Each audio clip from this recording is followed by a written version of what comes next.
What I want to do is take myself up to the top of the backswing, and I'm going to start to pull the cable down.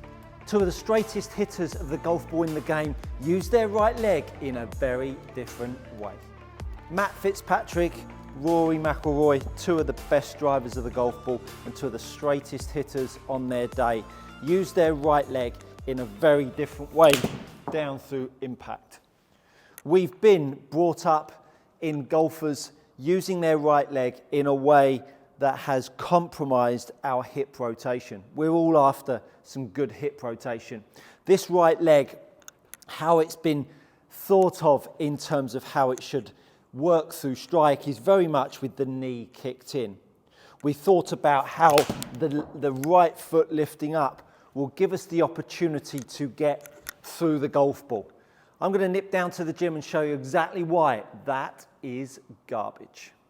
So we've come down to the gym, and if you haven't seen it, go check out my video on you must pull the club. I talk about how the cable machine really offers up an opportunity to feel how you need to load your shoulders and pull on the golf club on the way down. This attachment to this cable is a golf grip attached to the cable and allows me to load the weight.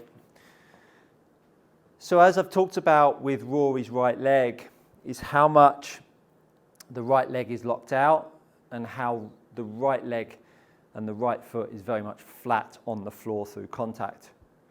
And I wanted to give you some form and function to this and make you understand that the more we understand that we're trying to create force through the floor because of what we're trying to move in the air, i.e. the handle, the better you'll be equipped to generate more speed, more power, and ultimately greater distance.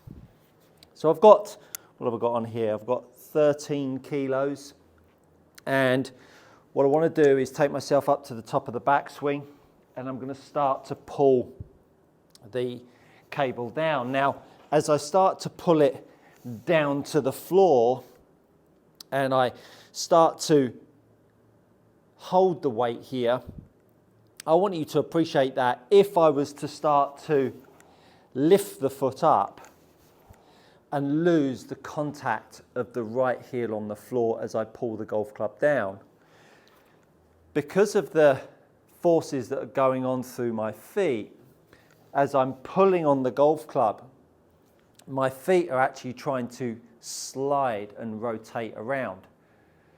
And so when that occurs, by losing contact with the floor, by this right knee kicking up, we'll start to lessen my opportunity to load more weight on the golf club. Now, when the club is light, it's quite simple. But now when I start to put more weight on the cable, I'm now up to 30 kilos. As I now start to pull on this golf club at the top, and I now start to do it, lifting my foot up, all of a sudden, I'm not going to pull that while I'm chatting too much, all of a sudden I'm going to be weaker for it. By pulling on the cable and lifting the foot up at the same time, I start to lose purchase on the floor. But not only that, as I start to pull it and I start to move sideways, as I move sideways, the right foot that's pushing me in that direction really stops my lower half from opening up. So my ability to keep that right foot on the floor and push that left leg up with both feet flat on the floor at strike does not inhibit the amount a golfer can rotate. In fact, it will give the golfer more opportunity to pull on the cable and start to create more purchase on the floor, so that we start to actually see these legs as pistons and not shock absorbers. And the right leg lengthening through strike is a key component in that that allows you to create more traction, that actually lifts the right hip up, rather than in the old school way of driving laterally, allowing the right knee to kick in, which sinks the right shoulder down, which starts to change the direction of the handle down through strike.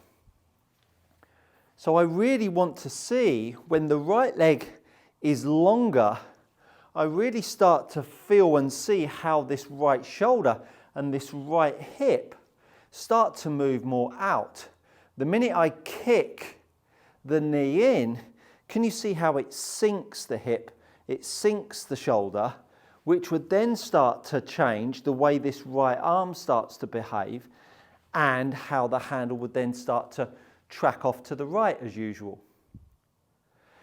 So as I'm pulling on the golf club, I'm feeling how the right leg would always want to feel like it's creating some vertical force upwards, which will give me the opportunity to start to feel how my lower half can rotate, my hips can rotate, and of course, as usual, the more we allow the hips to rotate, the more we allow the chest to rotate. And of course, if you're pulling on the golf club and you're moving the club around yourself, we're looking for this handle to track back inside at this point rather than moving out to the right. That's really hard on my shoulders. If I was to try and get that cable out over there, my shoulders would be in some real strife. And so when I have the handle down underneath me at address, my ability to keep pressure on that cable is far better than when I have the handle up over here, which is now really hard, much, much easier down in this direction. So that when we start to move the golf club and we're pulling on the cable and we're starting to move the golf club around us, my chest down that keeps the pressure down is a lot more affordable to me because of my posture at address, because of the way I'm starting to move my lower half and ultimately that right leg, the length of it that allows my hip to stay much higher, my right shoulder to stay much higher, which pulls the handle back inside. But again, if you've been a golfer that's believed we need to go side on, we need to kick the knee up, we need to lift the heel, we need to drive the handle out to the right, you're going to really sacrifice your ability to move around the golf ball. Let's get back up into the studio and hit some shots. Now you understand how the levers behave when they are loaded. The trouble is, when we have this golf club, it's static and we start to work on positions, it's when life gets a lot more tricky. Loading the kinetic chain, loading the structure, loading the golf swing is crucial to making you understand how we need to move to optimize form and function. The right leg, therefore, will allow the lower half to rotate. It will allow the chest to rotate.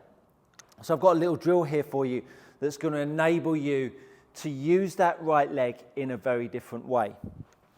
I want you to hit some shots, and here we have it as a very different way of hitting shots to what you'll be used to, and I want you to hit them with both feet flat on the floor. The right leg, the right foot being flat on the floor really allows that right hip to stay high. It really allows that right side to start to move around the golf ball. Now, the minute you start to move that right side around the golf ball, as soon as you start to feel like that ball fades off to the right, you know you've got a club face error, not a path error. Face was 2.5 degrees open to the path was dead straight, and I was 3.8 down. So as I start to use that right leg and feel like it's longer, by keeping that right foot on the floor and moving my hip to the target, and if you saw my most recent of videos where I talk about hitting the cane with my right hip, the link is up on the page there, you will start to see that by mobilizing that right hip and keeping the right foot on the floor, can you now see how my right leg gets very much straighter?